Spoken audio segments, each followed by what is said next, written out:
Qui a pas gain des blancs, des blancs, des blancs. Le bleu qui a pas gain des blancs, des blancs, des blancs. Pour dire pour gain pour ta blanc des. Pour dire pour traîner 15 à bonne nuit. Le bleu qui pour traîner noir pour et côté de la zone pour gain au bas au gain au. Et côté de la zone pour gain au bon gain au. Le bleu qui a pas gain. On est en octobre et le symbole est important. Je suis arrivé ici en décembre, donc en temps de froid. Je suis un natif des tropiques, donc je ne suis pas à l'aise avec le froid. Donc arrivé en France, c'est à l'aéroport en fait que j'ai découvert que voilà, je suis en France quoi. Parce que l'air qui m'a frappé à Charles de Gaulle, c'était frais. C'était frais. Et tout de suite j'ai senti qu'il me fallait régler un problème de vêtements adaptés au froid. C'est comme ça qu'une personne qui, depuis le Ghana, appréciait mes publications, parce que moi je publie Facebook beaucoup, et je ne le connais pas, lui me connaissait. Et quand il a appris que je suis en France, il m'a écrit une box et m'a dit, jeune frère, j'ai appris que tu es là. Tu es où? Je suis à Évry, pour Couronne. Il m'a dit, bon, je viens te voir demain. Et il est venu me voir le 12 décembre, c'est-à-dire au lendemain de mon arrivée en France. Il m'a pris de chez ma tutrice à Évry-Couronne, aux 3 places, Pâques, au Lièvre. Je m'en souviens, c'est les traces de mon début d'exil. Il m'a pris là et il m'a envoyé au centre commercial Carrefour d'Évry, où il m'a acheté un manteau noir. Je veux saluer M. Olino qui est ici présent. Voilà. M. Olino. Mais en fait, c'est des années après que j'ai compris que ce pas qu'il posait, il posait ainsi un pas d'avenir. Et ce monsieur-ci est devenu l'époux de ma petite soeur. C'est pas clair. Pleure à jouer, ma petite soeur. Bon, il faudrait si c'était dans le but de me rendre ma soeur, ça je ne sais pas. Je considère que c'était un acte volontaire, non intéressé. Et puis après l'histoire a fait les coïncidences, ça je le suppose, que moi je retiens cet acte de bonté dont il m'a gratifié. Voilà. Mais arrivé ici, ceux qui m'ont recueilli, la première ligne qui m'a recueilli, c'est les Islamiques patriotes ivoiriens. Notre parti a estimé que la Côte d'Ivoire doit rassembler ses fils afin qu'autour d'une table de discussion, on puisse trouver des solutions amiables à une crise qui est plus politique que juridique. Donc, en choisissant d'inviter ici Soulé Traoré, d'inviter Dosso, d'inviter Okosisi, d'inviter mon frère Boni Félix, je m'inscris dans la ligne politique de mon parti qui est l'UNJ.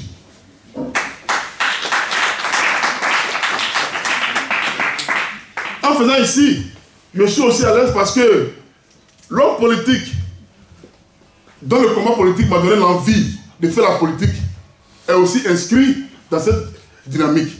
Je parle du président Laurent Gbagbo. J'ai été attiré en politique depuis les années 90.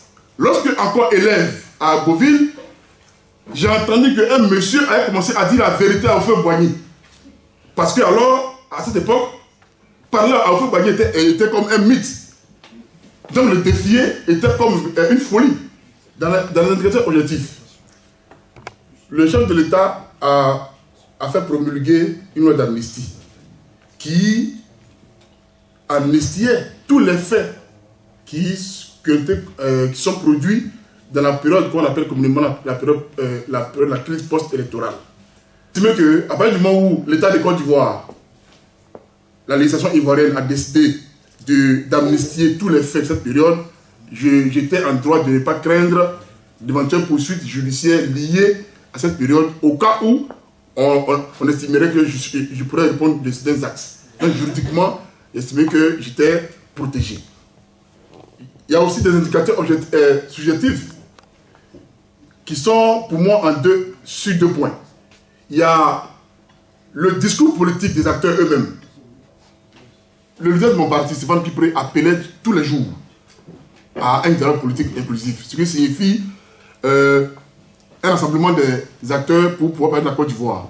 Mais d'un ton apaisé, voilà, que la situation nécessitait. Je ne peux pas nier ici que mon retour d'exil a aussi répondu à ce besoin-là, le besoin de rejoindre la famille qui manque.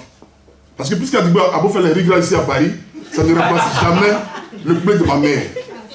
Ça ne remplace jamais voilà, vous voyez, le douillet de ma mère. Je reconnais en même temps que c'est vrai.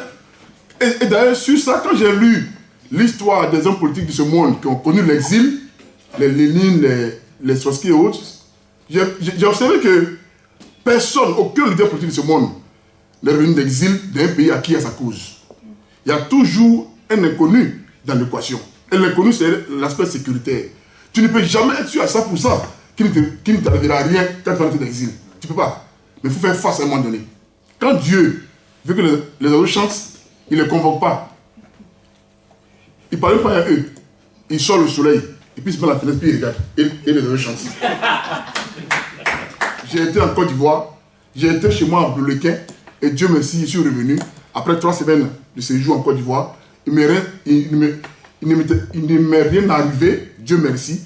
Mais j'insiste qu'une expérience de retour d'exil n'est jamais la même d'un individu à un autre. Parce que forcément la représentativité, ce que tu représentes aussi, peut jouer dans ce qui peut t'arriver. Et Dieu merci, aujourd'hui, je suis encore rien projet politiquement.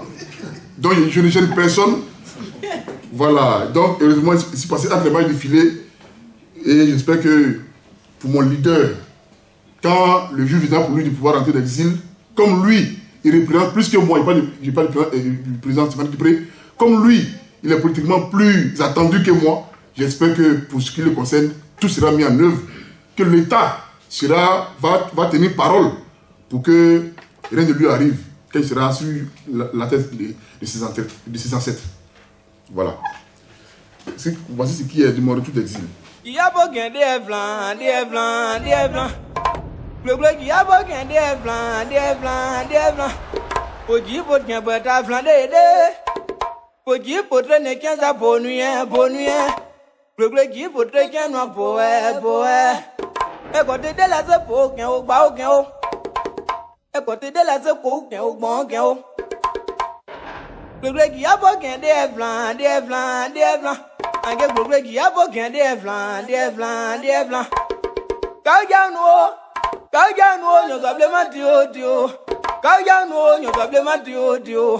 On your sabla, we do a sablu about 1 with an ajab when you're sabla.